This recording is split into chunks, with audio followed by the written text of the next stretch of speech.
waxaan ku faraxsanahay caawa mar kale in aan idinkala soo qayb galo kulankan ama video conference loo yaqaano oo habeen walba aad ku kala qaataan wax alla wixii xog ah ama report ah xaqiiqatan reportka caawa aad siiseen oo aan idinka dhageystay waxa weeye mid aad iyo aad dhaxalgal u ah oo faahfaahsan hadday noqoto dhanka wacyigelinta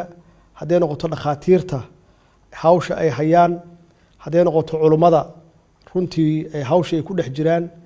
iyo guud ahaanba guddigan ka hortagga cudurkan COVID-19 oo uu ra'iisul wasaaraha uu horseedka u yahay ama hoggaanka u yahay iyo golaha wasiirada oo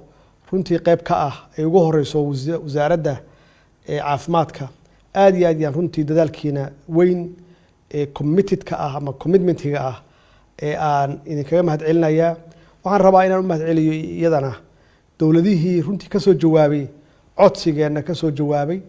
welina waa wadnaa inaan dowladda kale la hadalno si ay noola soo gaaraan kaalmo dowladahaasi runtii waana garab istaageen waana uga mahadcelinaynaa wax alla wixii ay karaankooda ahaa oo ay gacan ama garab naga siiyeen iyo hay-adaha caalamiga ah oo iyaguna runtii qayb ka ahaa inayna soo gaaraan oo na taakuleeyaan waxaan rabaa aan intaas rabaa inaan ku daro guddigan gurmadka runtii dadaal badan ayay geliyeen inay dowlad goboleedyada gaarsiiyaan wax alla wixii taakuleen ah ama macaawino ah hadday tahay mid dhaqaale iyo hadday tahay mid daawoba labadaba runtii aad iyo aad yaan ugu hambalyeynaya shaqada adag ka hortagga cudurkan ama inaan la dagaalno bixintaas aad isiiseen oo runtii taabanaya inta qof oo la xaqiijiyey oo cudurka qaba iyo inta qof oo ka kacday iyo inta qof oo u dhimatay allah u naxariisto intii u dhimatay naxariistiisii iyo jannadiisa allah siiyo inta u xanuunsanna ilaahay waxaan uga baryaynaa inuu si degdega uga kiciyo waa isla garanay ka hortagga cudurkaani inay tahay wax ugu muhiimsan ay ugu horeyso waxaa la yiraahdo luqadda qalaad lagu yiraahdo